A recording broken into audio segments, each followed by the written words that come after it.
Hi everybody, I'm Kaye Spivey, and today what I want to talk about is Bob Dylan winning and accepting the Nobel Prize for Literature. Lord knows I paid some dues getting through.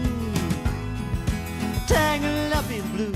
So I want to preface this entire thing by saying I have been a huge Bob Dylan fan for a very long time. When I was much younger, like 10 years old, I was taking guitar lessons from kind of an old hippie dude, and the two musicians he was really interested in teaching me the music of were mostly Eric Clapton and Bob Dylan. And those were my first experiences with either artist. And the thing about Eric Clapton is his music is hard to play. You can learn a basic blues lick and still not have it sound like the way he plays it because he is very precise, he's very complicated chords. So for someone just learning, I enjoyed Eric Clapton very, very much. But I played a lot of Bob Dylan because his chord progressions are fairly simple and fairly easy to listen to when you're first starting off. You can figure out what he's doing. But another thing that really intrigued me was the more and more you listen to his lyrics, you kind of get past the scratchy, gravelly, not necessarily melodic voice, and you start listening to the lyrics and they're incredible. Here's the thing I think that makes it a valid choice to choose Bob Dylan, is that his lyrics don't rely on the music that he sings. He is a lyricist, he is writing the words to be sung. However, it's possibly because he doesn't sing that well that we can hear that the lyrics stand by themselves. Nobody goes into Bob Dylan's music thinking, what I like is the chord progressions and what I like is, I mean, his harmonica playing is lovely, but no one goes in being like, I love the sound of his voice. Whereas singers like Adele can have fairly simple lyrics, like, we could have had it all rolling in the deep. You had my heart inside your hand and you played it to the beat. Those are cool lyrics, but what makes Adele's music incredible is her voice. What she can do with her actual voice, musically, is what makes us fall in love with Adele's music. I think Florence and the Machine is a similar thing, where if you break down just the lyrics themselves, there are a lot of cliches in them. They're nice lyrics, but it's her incredible voice and the great music that is the reason we listen to it. And like with Eric Clapton, some of his lyrics are pretty simple when you lay them out by themselves. Layla, you've got me on my knees. Layla, I'm begging, darling, please. Layla, darling, won't you ease my worried mind? Fairly simple lyrics, but the guitar music is phenomenal. The emphasis when sung is beautiful. And that's something that Bob Dylan does not use. And when stand alone, his lyrics are poetry. By themselves, his lyrics are entirely poetry. Come senators, congressmen, please heed the call. Don't stand in the doorway, don't block up the hall. For he who gets hurt will be he who has stalled. There's a battle outside and it's raging. It'll soon shake your windows and rattle your walls, for the times they are a-changing. I'm going to read another one. He uses a lot of very colloquial language, which is also interesting, not often done in lyric. At least not at the time that he was writing a lot of his more famous songs. So this is another one that I really like. Well, it ain't no use to sit and wonder why, babe, if'n you don't know by now. And it ain't no use to sit and wonder why, babe, it'll never do somehow. When your rooster crows at the break of dawn, look out your window and I'll be gone. You are the reason I'm a-traveling on, but don't think twice, it's all right. And it ain't no use a-turning on your light, babe, the light I never knowed. And it ain't no use a-turning on your light, babe, I'm on the dark side of the road. But I wish there was something you would do or say to try and make me change my mind and stay. But we never did much talking anyway, but don't think twice, it's all right. So he uses rhyme very well. Not all poetry has to rhyme. In lyrics, it does sound much better if they rhyme, and he does it in a masterful way that even when you break it down into poetic form, it doesn't feel like da da da da da da. but you can hear the rhyme.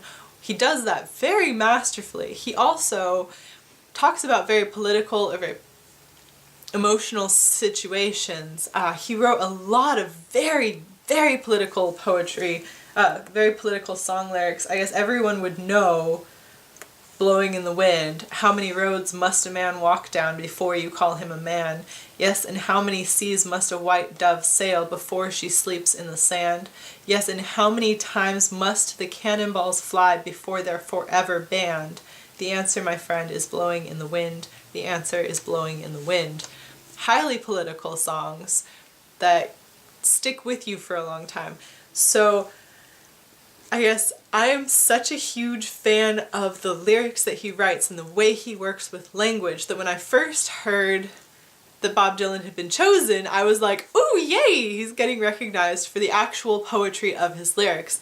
Now, I've read a lot of articles. The reason I wanted to talk about this is I've read a lot of people's opinions about this specifically.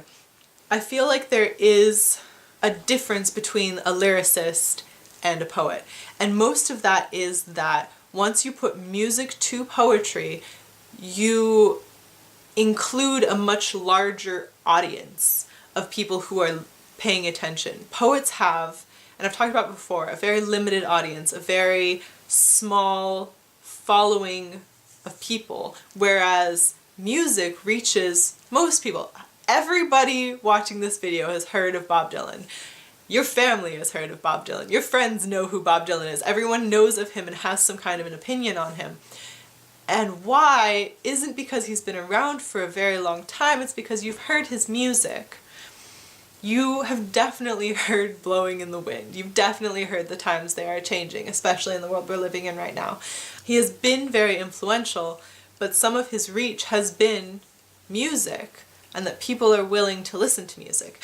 If you took the music out of it, as I said before, his lyrics do stand up by themselves. They are fantastic lyrics, fantastic poetry. But is it necessarily fair to bank on a lyricist who has reached a greater audience being the best poet, especially for a lofty prize like the Nobel Prize? Or is it more fair to exclude a songwriter because of their greater reach and only include poets? There are phenomenal poets who only write poetry on paper or only read poetry aloud who may not have even been looked at for this prize. Some of it's frustrating because we're not allowed to know the other nominees. I think it said for like 20 years after they've been nominated, so I couldn't find a list of other people, but chances are not as many of us have heard of them. As I was looking through past winners, I'd only heard of a couple.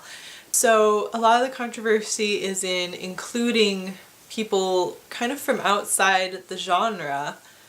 I don't think Bob Dylan does think of himself as a poet first. I think he does think of himself as a songwriter, and I know he thinks of himself as an entertainer because he has said that multiple times. And it doesn't change the fact that he is writing poetry, but I think it also, does it discredit other poets? Are we setting the bar so high for poets that a lyricist who has this added audience, this added element, is allowed to win the top prize in our genre?